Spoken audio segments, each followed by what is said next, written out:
thin joint. Like he got, hold on, man. He got that damn. I took it down too low on that side mustache. And then you gotta go back. You try to bring it up from the bottom and then just stay there. First off, man, Vince McMahon has been in our world since like 1981, right? Like before I was even here, Vince McMahon was a guy. You can't reinvent yourself with a new look in 2023, bro. You've been around too long. Not when you're 70 something. You can't be busting out new looks. I think John Cena putting the same stuff in his hair though that Vince is though. Like man, rocking with the same cat. Yeah. And again, man, with John Cena, man, it looked like they took that two guard too far back in the back of his crown of his head, man. I don't know if that's that or if he balding, man. I don't know.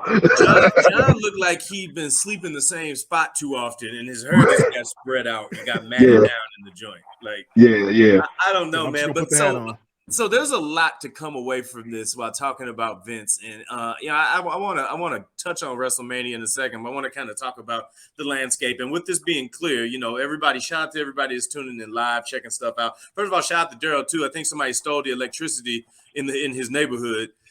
Maybe Vince McMahon stole the electricity like the dude that little burglar that used to be on Looney Tunes that had the little sack over his shoulder. That's what Vince looked like too. Maybe he stole the electricity off the south side. But Daryl will be back in. But we're recording this. We're going live with this, a couple hours before Monday Night Raw following WrestleMania. So, I mean, anything that we're talking about, if you're listening to it later, some of these things may have revealed itself by then. Some of it might not.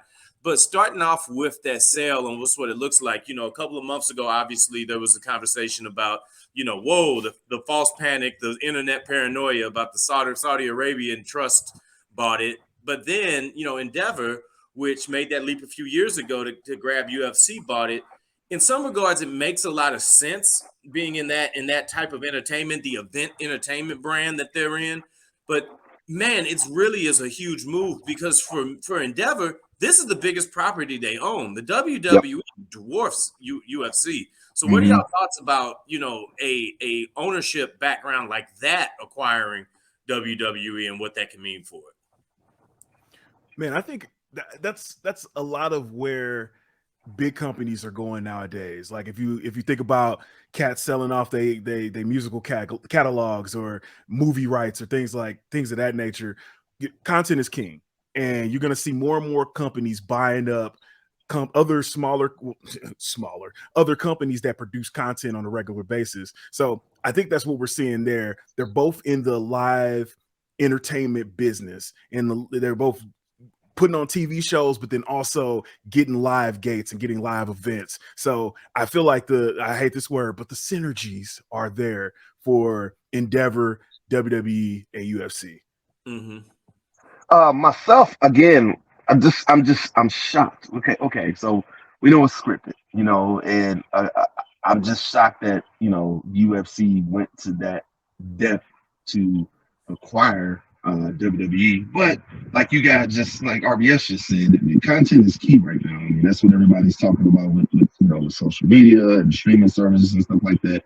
And I'm just kind of intrigued to see, how this is go in the future. Well, like when we have an event where it's combined, when we have a WrestleMania / fight festival that's going on, like, dude, John Jones is fighting in July, and they're having International Fight Week. Is WWE going to be a part of that now? It's a good possibility that it could, So just intrigued to see what happens in the future going forward. You see, I'm really interested about that because the thing that I'm curious about is that all the time in other sports, you have other, holding companies that own multiple sports and have multiple streams. I mean, you see it a lot with people that own different content and say take a Stan Kroenke, for example, who owns multiple teams in multiple areas. I'm not 100% convinced that you're going to see them cross over, really. I think you might see an easier pathway for guys to interact with it, but you've already had a lot of that. You've had Brock, you've had Daniel Cormier, who's been a part of things. You've had like these personalities that have been a part of it. But in some regards, I don't want to say it doesn't make sense to cross them over, but it still is two completely different genres of entertainment in a lot of different ways too. So it's going to be curious to see what that looks like because, a huge part of the WWE fan base is going to be kids. You know what I mean? And you're going to have a lot like that, whereas that ain't necessarily what UFC is catering itself towards or really in the space that it plays in.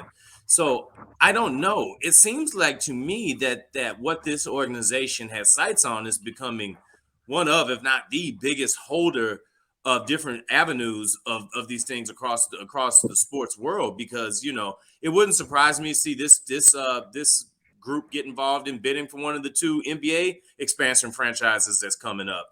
If you could come up with this kind of money for WWE, and then you start generating that revenue that WWE is going to bring right away, man, you can afford anything you want. Yeah, for sure. And I think, and also I think it goes back to they have said that they're going to continue to operate as 2 separate entities, although the company is going to be one. So basically, they reserved the name, the letters TKO for the stock. So they don't have a name of the WWE UFC company yet. But I think what they're really going to end up doing is managing the resources together. So they're going to take the best of WWE's live broadcasting. UFC is going to start using that. Some of their producers, some of their, shout out to music licensing. I'm trying to get down with both of y'all. Cats that are music supervisors, they're going to start sharing resources in those areas. And that's when they're really going to start seeing cost savings, efficiency, and stuff like that. So, yeah, again, I don't think they're going to do a lot of crossovers. They'll probably do little stuff like, hey, Roman Reigns is in the crowd with the bloodline or something like that. But other than that, you're not going to see, like, MMA bros and IWC wrestling fans have been at each other's necks all day. MMA bros like, oh, this means UFC going to be scripted. IWC, oh, they just did this for the money. Look, your chocolate ain't going to get in your peanut butter. They absolutely did do this for the money. I would like to say absolutely, 100%. Part of why they did this. We got but your chocolate and peanut butter are gonna be separate, bro. They had a little intermittent problem. It was a little bit too big, so make too much Vince McMahon talk, and they decided to cut off one person's power for a minute. Man, they doing rolling blackouts in the hood now. Yeah, and I hope not. He's expanding. I thought they came down to Ray. Ray lived a couple of blocks down the street from me. I thought they had got him too. Yeah, I ain't trying to jinx it. They were trying to get Ray, I think, but they went a couple of blocks down too far. They flipped the wrong switch. Yeah. So Daryl, I want to ask you, man, because you're a more casual observer of both of these things than 3 of us are.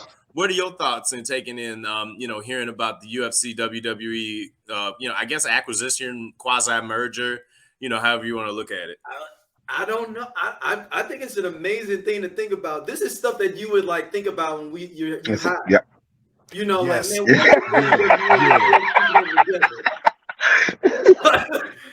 this is like a fantasy draft. You're like, man, what would put Jordan and Magic Johnson on the same team? Man, I wonder what would happen. We finna find out what's gonna happen.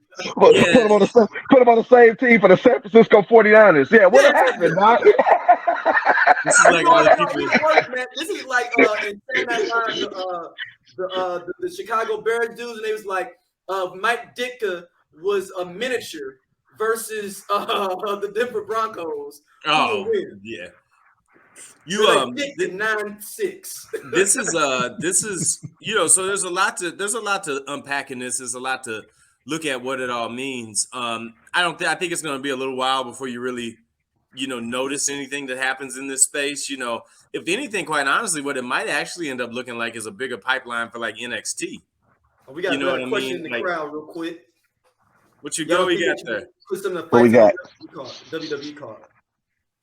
Some of the fights, as in like the UFC, putting some fights on the WWE card. Man, I still think those are 2 completely different things. I mean, it doesn't make a lot of sense to cross-pollinate that way. I mean, because there's 2 completely different things. And one thing you don't want to do is if you've got a legitimate, if you will, sport like UFC that people are gambling on, that people are making real financial decisions about, you don't want to be putting that thing into a place where people know that to a certain extent, the outcome, we know where things are going. That's a dangerous precedent to set, and it can actually cost them money with partners like DraftKings and things like that. Although WWE is getting in bed with that, but go ahead. Yeah, and it is. And you know what? WWE being on a legitimate gambling, as a legitimate gambler myself, the WWE just put in there. How much more gambling will we see? Yeah, the WWE doing that. that doesn't make any sense to me. Like, I think I was listening to Bill Simmons' podcast and had Brian Gerwitz on there, and he was like, yeah, too many people know what's going to happen. Like, you can't do it unless you just like held the finish and just left it between the two wrestlers and didn't tell them until they got ready to go out. But how can they even make a match that way? Like, they said they're just, you can't do that. You can't. And so I think it's dangerous to pull the two too closely together that way. Now, I do like what they're doing right now. Like, some of the gambling they're doing right now is like, yo, how long before the Spanish announce table get broke? Yeah. You know what I'm saying? Like, what's the over and under on how many times? Bets. Yeah, prop bets. How many finishes gonna get kicked out of? But yeah, the actual finishes of the match, man, y'all going too far. Yeah, we can't do that one. So like, but the thing I do think is that you continue to see the WWE get deeper into NIL stuff. The WWE is opening up pipelines to bring in a lot more talent. I mean, hey, maybe a guy isn't trying to, be a mixed martial artist fighting until he's 38 if he realizes it now. Hey, I work for a company where I can go and get involved in this and start training for a pro wrestling career. You never know. That's true.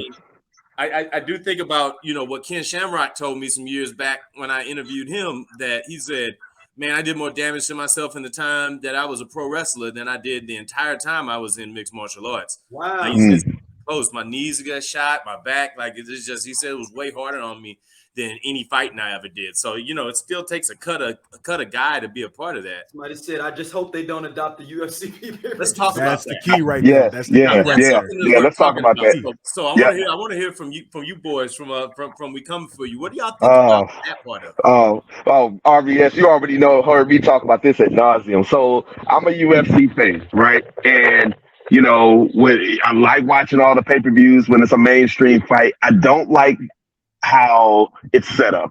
You have to subscribe to ESPN Plus. The subscription to ESPN Plus doesn't give you the events all inclusive. You have to pay for them separately. So this is the time now we're going to go back to which they're going to be called pay-per-views now. They're not premium live events. They're going to be pay-per-views. Are we going to go back to now paying $79.99 for WrestleMania now? Plus you got to pay for a subscription.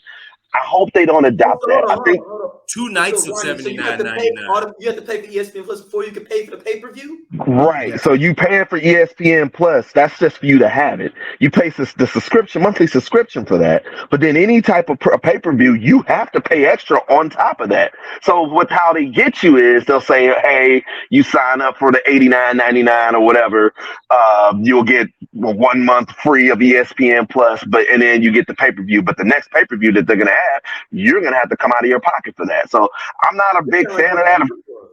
Yeah, I'm not a big fan. Exactly. I'm not a big fan of that.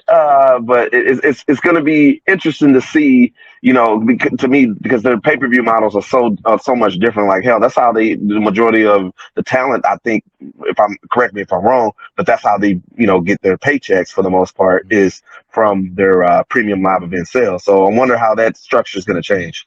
Now, actually, though, the talent actually came off better when there was a pay-per-view model. So they actually lost money when all the pay-per-views went to streaming, because it was if you were on the pay-per-view, depending on where you were in the card, you got a cut of whatever that pay-per-view money was. So for the talent, it's actually better.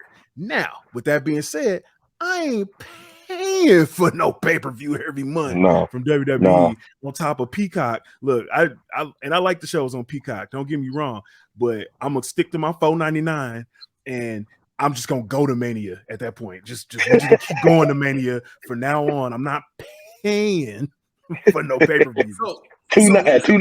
No. Damn, somebody said Brock Lesnar gonna hold a belt in both companies. I'm gonna tell you which one he not gonna hold no belt in. Yeah, me too. Because if you go there, hold on though, because Brock Lesnar is the cat that take world championships from all the black dudes. Who the world champion right now? John Jones. I'm just saying, Brock might be coming for John Jones. John Jones gonna knock his ass out, man. That ain't what you want, Brock. No, it's not. It's not, man. Don't do it.